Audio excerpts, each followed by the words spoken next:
All right, so Vince Russo is back at it again, this time taking shots at Triple H, Nick Conn, and even The Rock, calling the current WWE era the money grab era and saying that Vince McMahon wasn't a money whore like they are. These are the things that make me laugh. The way we go back in time and we fabricate history.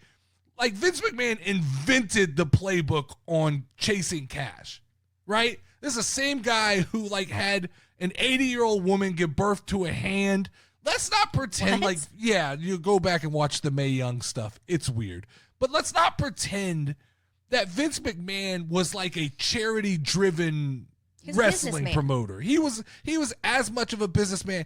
I just think what it is some of these older guys like Vince Russo, they just don't like what wrestling is today. And so everything, I don't feel like WWE's a cash grab. He tries to like talk about the logos in the ring and things like that. But that's a TKO thing. That's UFC. I understand that for a long time Vince McMahon said the ring mat is sacred, right? Yeah. It is, sure. It's sacred. Does the ring mat bother you? Not at all. Like I think it's cool. So that's the problem is I think there's it's just generational. They've been told so long that the ring, Vince McMahon sold them a line of bullshit for so long that the ring mat is sacred that they got brainwashed into it. So now all of a sudden when WWE goes, hey man, we can get money by putting names in the ring and doing these things. The other thing he kind of talked shit about was the ticket prices and like the cost of the meet and greets. Yeah.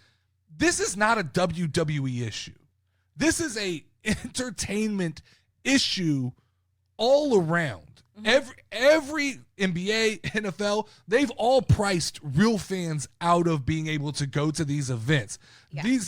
Sure, WrestleMania is not meant for the everyday average fan. It is meant that you need to save up your money to have this experience. Now, you can argue that that's a little shitty, but every company, like the Final Four was just in San Antonio, and I saw the prices. It's no different than WrestleMania. Every sport, the Super Bowl, the NBA Finals, the All-Star Game, the Final Four, they are all exuberant priced events.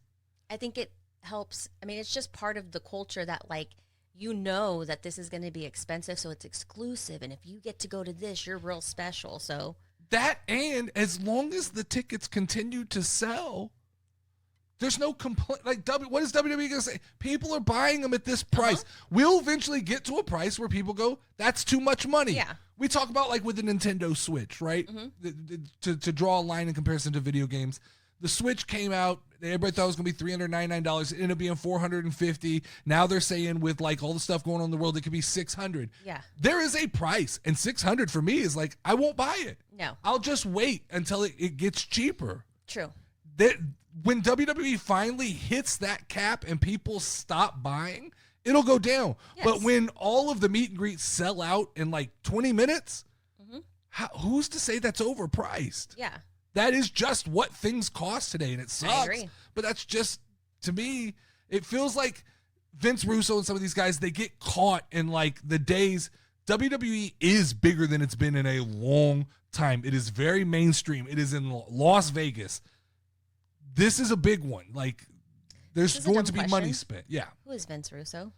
He's just a guy who's been around wrestling in different capacities. He's been a writer.